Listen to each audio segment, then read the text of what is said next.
Abuse can take many forms within the context of a relationship. It can be emotional, financial, physical, or even sexual. But no matter what, no one should ever have to endure it. Your romantic partner should be the person who you trust most in the world, someone who treats you with love and respect. But when that love and respect turns to pain and suffering, it's time to leave. The problem, though, is that leaving someone who is willing to hurt you is difficult and dangerous. You're taking something from them, and it's going to make them angry. So it's vital to have a plan in place that helps you identify abuse. Safely leave your abuser and be prepared for post-relationship life. While even the best preparation cannot guarantee your safety, it can make you safer, and so it help you. Let's take a look at these 6 ways to get out of an abusive relationship. Number 1. Recognize abuse. The first step toward exiting an abusive relationship involves simply recognizing the abuse. This is harder than it sounds. Vision can blur when we're too close to a problem, sometimes. It takes stepping back for a moment to identify the subtler forms of abuse. When the word abuse is mentioned, most people think of physical abuse. But it can be so much more than that. Abuse can be emotional, taking the form of humiliation, intimidation, controlling behavior, and degradation. It can also be sexual, even in a relationship. If you don't consent to sex or intimate touch, that's sexual abuse. If sex is degrading or unsafe, that's also abuse. Financial abuse is one of the hardest forms to spot, and often takes the form of the abuser insisting that you give up control of your finances. This might look like taking your paycheck from you, limiting your work hours, and disallowing access to bank accounts. The abuser may claim that this is simply how relationships work. The abuser is wrong, you deserve financial autonomy. If you see any of these behaviors, don't make excuses for the abuser. It's time to call it what it is, abuse. Once you fully realize that you are being abused, and that this is not okay, you can move on to the next step. Number 2, realize that you're not at fault. Abuse is never the victim's fault. Realizing this is the key to getting out of an abusive situation. Most people are resistant to change until they become very uncomfortable in their present condition. It usually takes a big push, sometimes that push can take the form of a realization. In this case, the victim of abuse must stop making excuses for the abuser. No matter how much you might think you nag, or annoy, or make mistakes, you don't deserve to be hit or humiliated or controlled or taken advantage of. One of the most effective tactics an abuser employs is tricking you into thinking you deserve the abuse you're getting. They'll tell you that no one else could put up with you, so there's no point in leaving. They'll cut you off from friends and family so that there's no one to tell you otherwise.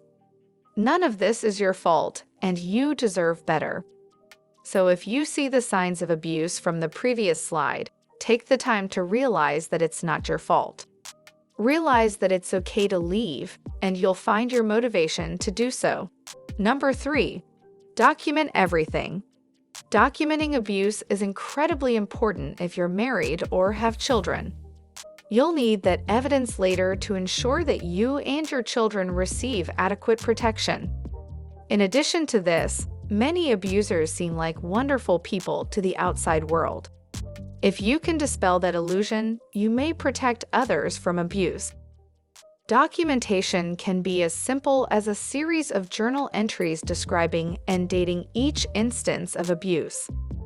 Going farther, audio and video recordings provide even more concrete evidence. If you've been physically abused in a way that causes bruising, cuts, or other visible manifestations, take photographs and seek medical attention. The medical records will be another form of documentation.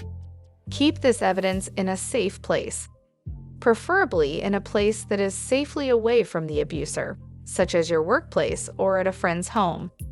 And of course, if you fear for your life, get out immediately and seek help from the police.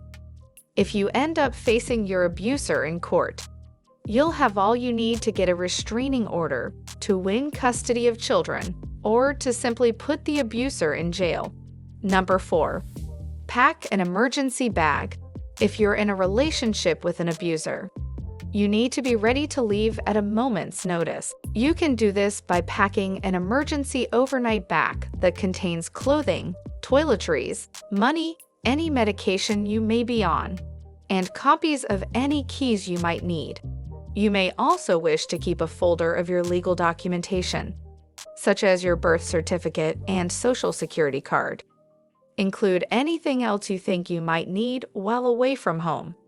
Hide this bag somewhere it will not be found by the abuser. Or, even better, keep it at a trusted friend's or neighbor's home or at your workplace. Abuse is unpredictable and sometimes escalates into life-threatening situations. In this case, you need to contact police and get out immediately.